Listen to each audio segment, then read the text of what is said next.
Hello students, कैसे हैं आप। आशा करते हैं कि आप बहुत अच्छे होंगे। स्टूडेंट, इस वीडियो में हम आपको क्लास 9th का मैथ यानी आपका चैप्टर नंबर 1 को हम कराएंगे। और आज से हम आपका बिल्कुल एक एक करके आपके पास जो वीडियो आएगी वो इसी तरीके से आएंगी। और इसमें हम आपको सबसे पहले नंबर पे लिया है आपका संख्या पद्धति, जो क्लास 9th का पहला चैप्टर है। तो इसमें संख्या पद्धति में देखिए स्टूडेंट, जब तक हम सबसे आधार जो हमारा होता है, नहीं बेस होता है, बेस क्लियर नहीं होगा तब से हम जो है मैथ को नहीं कर सकते, है ना। तो यहाँ पर हमने लिया है कि धन पूर्णांक अथवा प्राकृतिक संख्या क्या होती है। इनको अंग्रेजी में जो है हम पॉजिटिव इंटीजर अथवा इसको नेचुरल नंबर्स कहते हैं, राइट। तो इनकी जो परिभाषा होती है वो क्या होती है। तो स्टूडेंट, यहाँ पर हमने जो एक परिभाषा लिखी है बहुत ही आसान लिखी है, जो आपको याद होगी। ठीक है, लिखिए कि गिनने के प्रयोग में आने वाली संख्याओं को, जैसे 1 2 3 4 5। तो स्टूडेंट, जैसे हम कोई चीज गिनते हैं, किसी वस्तु को गिनते हैं तो वो 1 से ही शुरू करते हैं और कितनी अनंत तक जाते हैं, मतलब जितनी भी हमारी संख्या होती है उतने तक उसको हम क्या करते हैं, गिनते हैं। तो सीधी सीधी लिखा हुआ है कि गिनने के प्रयोग में आने वाली संख्याओं को, जैसे 1 2 3 4 5 एंड सो ऑन, हम क्या कहेंगे, इनको देखो बेटा कई नाम से जानते हैं। या तो इनको हम कहेंगे धन पूर्णांक, अथवा इनको कहते हैं प्राकृतिक संख्याएं, अथवा इसको प्राकृत संख्याएं, अथवा इसको कहते हैं गणन संख्याएं। ठीक है, इन्हें हम जो है अनेक नाम से जानते हैं, है ना। यहाँ पर जो हमने यहाँ पर नाम लिखे गए हैं। ठीक, अब स्टूडेंट यहाँ पर सबसे मुख्य बात आती है कि प्राकृतिक संख्याओं के समुच्चय को n से प्रदर्शित किया जाता है। देखिए, जब हम क्लास 9 से आगे की क्लास में आएंगे तो वहां हमें समुच्चय की आवश्यकता पड़ेगी। अगर आपका गणितीय भाषा में कहीं n लिखा हुआ है तो n को समझते ही आप एकदम जान जाओगे कि हाँ, ये हमारी नेचुरल नंबर लिखी हुई है। ठीक है, तो इसलिए हम यहाँ पर प्रतीक n से प्रदर्शित करते हैं। ठीक है, कि ये कैपिटल लेटर होता है n। ठीक, अतः n बराबर किसके रूप में लिखेंगे, n बराबर 1 2 3 4 5 6 और कितने तक, ये अनंत तक हम इसको ले जाते हैं। ठीक है, अब इन प्राकृतिक संख्याओं में कुछ बातें नोट करने की होती है। नोट करने की क्या है, देखिए सबसे पहले लिखिए यहाँ पर कि सबसे पहली प्राकृतिक संख्या 1 होती है, यानी 1 होती है, राइट। कोई आपसे पूछ ले कि सबसे पहली प्राकृतिक संख्या क्या है, तो आप तुरंत बताओगे कि वो क्या होती है, 1 होती है, राइट। अच्छा, दूसरी बात, सबसे बड़ी प्राकृतिक संख्या का अस्तित्व नहीं है।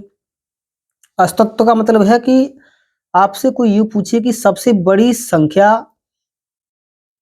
क्या होती है, मतलब जो एक प्राकृतिक नंबर है, तो आप प्राकृतिक संख्याओं को नहीं बता सकते। क्यों? क्योंकि किसी ने बताया कि 10, तो किसी ने बताया 11, किसी ने बताया 100, तो किसी ने बताया 1000, तो उसका कोई अस्तित्व नहीं है ये। तो इसीलिए इसको यहाँ पर मैंने लिख दिया कि प्राकृतिक संख्याओं की संख्या अनंत होती है। कितनी होती है स्टूडेंट? अनंत होती है। ठीक है, तो इस तरीके से आप जो है नेचुरल नंबर के बारे में आपने अब तक यहाँ तक जो है जानकारी प्राप्त की। अब स्टूडेंट, नेचुरल नंबर के बाद यानी प्राकृतिक संख्या के बाद हमारे पास एक संख्या आती है जिसे हम जानते हैं शून्य नाम से। ठीक, आपसे कोई पूछ ले कि शून्य क्या होता है, इसको अंग्रेजी में कहते हैं जीरो। देखिए स्टूडेंट, यहाँ पर हम इंग्लिश और हिंदी दोनों में लिखते हैं, जिससे आपको जो पता चल जाएगा, है ना, आपके इंग्लिश के वर्ड भी पक्के हो जाएंगे। तो स्टूडेंट, यहाँ पर शून्य किसे कहते हैं, बात आती है समझ में। ठीक है, तो यहाँ पर हमने शून्य की देखी इस तरीके से एक परिभाषा लिखी है कि वह संख्या, है ना, जिसे किसी भी संख्या में जोड़ने पर उस संख्या का मान अपवर्तित रहता है, शून्य कहलाती है। देखिए कितनी आसान परिभाषा होगी। ठीक है, वह संख्या जिसे किसी भी संख्या में जोड़ने पर उस संख्या का मान अपवर्तित रहता है, शून्य कहलाती है। राइट, आपको याद हो गया होगा। शून्य को प्रतीक, देखिए यहाँ पर एक अंडाकार जो मैंने आकृति बनाई है, यहाँ पर गोल है ना, ये एक तरीके से ये शून्य को प्रदर्शित करने का ये प्रतीक है। शून्य को प्रतीक 0 से प्रदर्शित किया जाता है। ठीक, तो इस तरीके से हम शून्य को जब प्रदर्शित करेंगे तो इस आकृति से प्रदर्शित करेंगे। राइट, अच्छा, फिर इसमें नोट करने वाली बात है, माना ये कोई हमारे पास संख्या है, ये कोई नंबर होगा, ये अब ये कुछ भी हो सकता है, तो हमने मान लिया कि ए, तब कि a गुणा 0 बराबर 0, मतलब a को कोई संख्या को अगर हम शून्य से क्या करेंगे गुणा, तो आंसर में शून्य आएगा। ठीक है, या फिर शून्य को किसी संख्या से गुणा करें तो भी कितना आएगा, शून्य आएगा। इस बात को आप जो है नोट रखना। ठीक है, तथा अच्छा, अब हम किसी संख्या में से शून्य को घटाएं, मतलब ए कोई हमारा कोई नंबर है, उसमें हम शून्य को घटाएं तो भी हमें क्या मिलेगा, वो संख्या ही मिलेगी। या फिर हम उस संख्या में शून्य को जोड़े तो भी हमें वो संख्या प्राप्त ही होगी। तो यहाँ पर ये बात तो सिद्ध होती है कि वह संख्या जिसे किसी भी संख्या में जोड़ने पर उस संख्या के मान का मतलब क्या, अपवर्तित रहता है, शून्य कहलाती है ना। तो इस तरीके से उस संख्या के मान में कोई परिवर्तन नहीं होगा। अब स्टूडेंट एक बात यहाँ और नोट करने की है कि शून्य एक प्राकृतिक संख्या नहीं है। राइट, क्योंकि ये शून्य का क्या हुआ है, आविष्कार हुआ है ना, तो इसलिए इसको हम क्या कहेंगे, शून्य एक प्राकृतिक संख्या नहीं है, मतलब ये नेचुरल नंबर नहीं है। ठीक है, अच्छा स्टूडेंट यहाँ पर एक मैंने ये इस तरीके से ये प्रतीक बनाया है, इसका अर्थ है प्रदर्शित करता है। इसको आप याद रखना, गणित की भाषा में आपको आगे मिलेगा, है ना, इस तरीके का एरो लगा होगा और आगे उसको अंग्रेजी में कहते हैं कि दिस इम्प्लाई दैट, इसको ऐसे भी कह देते हैं, है ना। तो आप इसको हिंदी में अगर बोलो कि प्रदर्शित करता है। ठीक है, इस एरो का मतलब ये मतलब होता है। अब स्टूडेंट नेक्स्ट संख्याएं आती हैं, इनका नाम है होल नंबर। इसको अंग्रेजी में कहते हैं होल नंबर, हिंदी में कहते हैं इनको हम पूर्ण संख्याएं। ठीक है, तो अब इनकी परिभाषा किस तरीके से होगी, देखिए अभी तक हमने नेचुरल नंबर पढ़ा, मतलब गिनने की संख्याएं पढ़ा, या कह सकते हो कि गणन संख्याएं कहा। अब यहाँ पर दूसरी बात है कि प्राकृतिक संख्याओं के साथ, नेचुरल नंबर हम पढ़ चुके हैं पहले, प्राकृतिक संख्याओं के साथ शून्य को सम्मिलित करने पर प्राप्त संख्याएं पूर्ण संख्याएं कहलाती हैं। ठीक है स्टूडेंट, ठीक, तो यहाँ पर यहाँ देखिए मैंने इसमें लिखा है कि होल नंबर पूर्ण संख्याओं को किससे प्रदर्शित करते हैं, हम डब्ल्यू से प्रदर्शित करते हैं, यहाँ पे लिखा गया है। तो ये आपका डब्ल्यू बराबर कितना होगा, 1 2 3। ठीक है, मतलब ये आपकी देखिए एक से लेके आगे तक की संख्या आपकी नेचुरल नंबर है, लेकिन इनके आगे हमने यहाँ पर शून्य को लिख रखा है। इसका मतलब है यहाँ पर हमने जो परिभाषा लिखी है इसी के अनुसार, मतलब ये सब क्या है, प्राकृत संख्या, तो प्राकृत संख्याओं के आगे हमने शून्य को भी लिख रखा है, तो इसलिए जो पूरा समुच्चय आपका बना वो एक होल नंबर बना। ठीक है, तो इस तरीके से ही आपकी ये परिभाषा होगी। अब हम आगे बढ़ते हैं, इसकी कुछ महत्वपूर्ण जानकारी है। सबसे छोटी पूर्ण संख्या शून्य होती है, इस बात को याद रखना। ठीक, दूसरी बात लिखी है कि प्रत्येक प्राकृतिक संख्या एक पूर्ण संख्या होती है, इस बात को याद रखना, है ना। अच्छा, फिर यहाँ पर हमने लिखा है कि सबसे बड़ी पूर्ण संख्या का अस्तित्व नहीं है, मतलब हम ये नहीं बता सकते कि सबसे बड़ी संख्या कौन सी होगी। ठीक है, पूर्ण नंबर वो हम नहीं बता सकते क्योंकि ये अनंत होती है, इसीलिए हमने यहाँ पर ये लिख दिया कि पूर्ण संख्याओं की संख्या कितनी होती है, अनंत होती है। ठीक है स्टूडेंट, तो इस तरीके से आप जो है इसको याद रखना। अब स्टूडेंट हमारे पास नेक्स्ट आता है टॉपिक पूर्णांक, मतलब इसको हम अंग्रेजी में कहते हैं इंटीजर्स। ठीक है, इसकी मैंने यहाँ पर इंग्लिश भी लिखी है आगे, इसको कहते हैं क्या, इंटीजर्स। ठीक, अब वो इंटीजर्स किसे कहते हैं, देखिए सबसे पहली बात तो यहाँ हमने लिखा है कि सभी धन पूर्णांकों के साथ ऋण चिन्ह लगाने पर वह ऋण पूर्णांक बन जाते हैं। ठीक, इस तरीके से हमने क्या लिखा, जैसे हमारे पास कोई नंबर है, जैसे हमने अभी यहाँ पर इस तरीके से नंबर लिखे, जैसे लिखा हमने 1 2 3 4 इस तरीके से। अगर इसके आगे हमने माइनस का चिन्ह लगा दिया, यहाँ भी माइनस का चिन्ह लगा दिया, यहाँ भी माइनस का चिन्ह लगा दिया, मतलब इस तरीके के कोई नंबर हैं, उनके आगे अगर हमने ऋण चिन्ह लगा दिया तो इस प्रकार की जो संख्याएं होंगी उनको हम कहेंगे ऋण पूर्णांक। क्या कहेंगे स्टूडेंट? इनको हम कहेंगे ऋण पूर्णांक। तो यही यहाँ पर वो बात कह रहा है कि सभी धन पूर्णांकों के साथ ऋण चिन्ह लगाने पर वह ऋण पूर्णांक बन जाते हैं। राइट, इतनी बात। अच्छा, पूर्णांक की अब जो परिभाषा क्या होती है वो हमने यहाँ लिख रखी है। सभी धन पूर्णांक एवं सभी ऋण पूर्णांक तथा शून्य मिलकर पूर्णांक बनाते हैं। मास समझ गए नहीं समझ गए बात? देखिए यहाँ लिखा है सभी धन पूर्णांक एवं सभी ऋण पूर्णांक तथा शून्य मिलकर पूर्णांक कहलाते हैं। राइट, तो इस तरीके से जैसे यहाँ पर स्टूडेंट मैं आपको एक उदाहरण दूं, जैसे हमारे पास 1 है, 2 है, 3 है, 4 है, तो इस तरीके की संख्याएं, ये सभी संख्याएं कैसी हैं आपकी? ये संख्याएं धनात्मक हैं। ठीक है, अब इसमें हम शून्य को भी मिला दिया और इसमें हमने ऋण पूर्णांकों को मिला दिया, जैसे -1 -2 -3 इस तरीके से। तो ये जो संख्याएं होंगी इस तरीके की, वो हमारी मिलकर जो बनेंगी उन्हीं को हम कहेंगे क्या? पूर्णांक कहेंगे स्टूडेंट।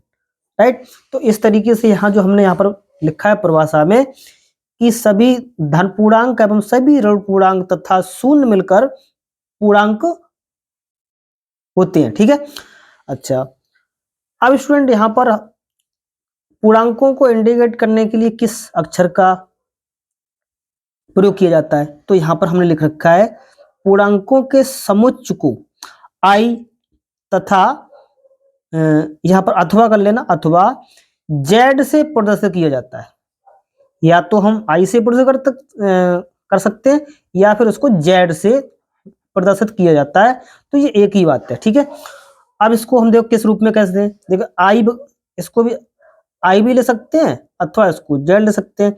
तो इनको देखिए लिखने का ये दो तरीके हैं यहाँ पर। एक तो हमने ये नीचे लिख रखा है और एक ये देखिए शून्य के आगे, शून्य के दाईं तरफ हमने सभी पूर्णांक लिखे हैं धनात्मक 1 2 3 4 एंड सो ऑन, और शून्य से पहले देखिए सभी पूर्णांक कैसे लिखे हैं? नेगेटिव के, -1 -2 -3 -4 एंड सो ऑन। हमने ये डॉट डॉट लगा रखा है यहाँ। ठीक है, अच्छा, या इनको हम ऐसे भी ले सकते हैं नीचे, जैसे सबसे पहले हमारा लिखा है शून्य, शून्य के बाद +-1 +-2 +-3 +-4 एंड सो ऑन। ठीक है, तो ये जो संख्याएं लिखी गई हैं इन्हीं को हम कहेंगे क्या? पूर्णांक नाम से जानेंगे। किस पूर्णांक से? इन्हीं हम क्या कहेंगे? पूर्णांक कहेंगे। ठीक है स्टूडेंट, इस तरीके से। अब इसमें पूर्णांकों के संबंध में कुछ नोट करके हमने लिखा हुआ है यहाँ पर बातें कि शून्य ना तो धन पूर्णांक है और ना ही ऋण पूर्णांक है। देखिए स्टूडेंट, शून्य पर ना तो प्लस का असर पड़ता है और ना कोई माइनस का असर पड़ता है, इसीलिए देखिए यहाँ पर जो शून्य लिखा गया है वो सबसे बीच में लिखा गया है। देखिए यहाँ शून्य को किधर लिखा है? बिल्कुल बीच में। तो शून्य ना तो एक कोई ये प्लस है ना ये माइनस है, मतलब इसको हम बीच में रख सकते हैं। ठीक है, अच्छा, शून्य से पहले सभी पूर्णांक ऋणात्मक तथा शून्य के बाद सभी पूर्णांक धनात्मक होते हैं। ठीक है, जैसे यहाँ देखिए शून्य से पहले, देखिए शून्य से पहले मतलब ये बाईं तरफ ये वाले, शून्य से पहले ही सभी ये पूर्णांक कैसे होंगे? ऋणात्मक होंगे, और शून्य के बाद वाले ये कैसे होंगे? ये सब आपके पॉजिटिव नंबर होंगे। ठीक है, इस तरीके से। अब स्टूडेंट नेक्स्ट बात लिखा है कि ऋण पूर्णांक शून्य से छोटे और धन पूर्णांक शून्य से बड़े होते हैं। इस बात को याद रखना स्टूडेंट, है ना? लड़के अक्सर इसमें गलतियां करते हैं। ऋण पूर्णांक शून्य से छोटे और धन पूर्णांक शून्य से बड़े होते हैं। राइट, और नेक्स्ट बात लिखी है पूर्णांकों की संख्या कितनी? अनंत होती है। अनंत होती है स्टूडेंट, ठीक है। तो इस तरीके से अब तक हमने इनको होल मतलब इंटीजर भी हमने सीखे कि पूर्णांक कितने होते हैं, है ना। अब हम सीखते हैं स्टूडेंट नेक्स्ट परमेय नंबर किन्हें कहते हैं, ठीक है, परमेय संख्याएं, राइट। इसकी भी स्टूडेंट जो है हमें आवश्यकता पड़ती है क्लास 9th में। इसकी जो परिभाषाएं आती है आपके हाई स्कूल में आती है, 10th क्लास में आती है। तो सबसे पहली बात यहाँ पर हमने परिभाषा लिखी है कि परमेय नंबर, ठीक है, इसको हम कहते हैं रेशनल नंबर किसे कहते हैं, राइट। तो परमेय संख्या की परिभाषा हमने लिखी है और ये एग्जाम में भी आती है कि परमेय संख्या किन्हें कहते हैं, है ना। तो ऐसी भिन्न जिसके अंश एवं हर दोनों ही पूर्णांक होते हैं तथा हर शून्य के बराबर नहीं होता है, परमेय संख्या कहलाती है, राइट। बहुत ही आसान विधि से लिखी गई। हमने यहाँ पर 2 परिभाषाएं लिखी हैं, ठीक है। दूसरी क्या है, देखिए, उस संख्या को, देखिए दूसरी परिभाषा, उस संख्या को परमेय संख्या कहते हैं जिसे P बटे Q के रूप में लिखा जा सकता है तथा P एवं Q दोनों ही पूर्णांक हैं तथा Q शून्य नहीं है, मतलब Q शून्य के बराबर नहीं है, मतलब यहां लिखा है अर्थात Q is not equal to 0, right.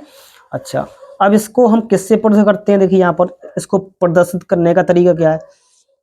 परमेय संख्याओं के समुच्चय को Q से प्रदर्शित किया जाता है। देखिए यहाँ पर हमने कैपिटल ये वर्ड लिखा गया है अक्षर, ठीक है। तो अब ये यहाँ पर ये जो है हमने एक गणितीय भाषा के रूप में लिखा है, Q बराबर P बटे Q सच दैट। देखिए इसको 2 बिंदी लिखी गई है, इसको कहते हैं सच दैट, हिंदी में कहते हैं इसको इस प्रकार, P एवं Q इस प्रकार से है कि P और Q बिलोंग्स टू Z। देखिए इसको कहते हैं बिलोंग्स टू Z, मतलब Z के अवयव हैं ये। P और Q क्या है, Z के अवयव हैं। Z कौन है, अभी थोड़ी देर पहले हमने सीखा था कि Z को हम कहते हैं पूर्णांक या इंटीजर कहते हैं, लेकिन क्या Q is not equal to 0, मतलब ये जो इसका हर है वो शून्य के बराबर नहीं है। साथ ही एक बात यहाँ पर स्टूडेंट और लिखी है हमने, P तथा Q सह अभाज्य हैं, ठीक है स्टूडेंट। अच्छा, बात आती है कि सह अभाज्य किसे कहते हैं सर। सह अभाज्य वो संख्या होती हैं कि P और Q में दोनों में कोई उभयनिष्ठ गुणनखंड नहीं है, मतलब ये दोनों जो है ऐसा कोई इनमें गुणनखंड नहीं है कि ये दोनों में क्या हो, उभयनिष्ठ हो, ठीक है। तो इस तरीके से इनको हम क्या कहेंगे, सह अभाज्य कहेंगे, ठीक है। कुछ हमने यहाँ पर नोट करके बातें लिखी गई हैं, ठीक। परमेय संख्याओं के संदर्भ में कैसे, नंबर 1 लिखिए, शून्य एक परमेय संख्या है। स्टूडेंट इसको आप याद रखना, कभी कभार ये विकल्प में आ जाती है कि शून्य एक परमेय संख्या है। अच्छा, दूसरा लिखा है कि a बटे 0, देखिए a यहाँ पर कोई भी नंबर होगा, एनी नंबर, a बटे 0 परमेय संख्या नहीं है। देखिए स्टूडेंट यहाँ पर जो परिभाषा लिखी थी, देखिए हर है ये और हर में 0 नहीं होना चाहिए, तो इसका मतलब अगर हर में 0 है तो ये परमेय नहीं है, फिर इसे क्या कहेंगे, इसे अनंत माना जाता है, इसे हम क्या कहेंगे, अनंत के रूप में मानेंगे, ठीक है। और नेक्स्ट बात हमने यहाँ पर लिखी है, प्रत्येक पूर्णांक एक परमेय संख्या होती है। तो स्टूडेंट इस तरीके से आप इनको नोट करना, कॉपी पेन लेके आप बैठना और इसकी सारे नोट जो है आप इसी तरीके से बनाना और आपको ये बहुत ही काम देंगे, ठीक है। और आपको इसी तरीके से हम वीडियो डालते रहेंगे। नेक्स्ट वीडियो में हम आपको अपरमेय संख्याओं के बारे में और फिर आपको पूरा ये चैप्टर बहुत ही अच्छी तरीके से हम इसे हल कराएंगे। तो मिलते हैं आपको नेक्स्ट वीडियो में, तब तक के लिए जय हिंद, जय भारत।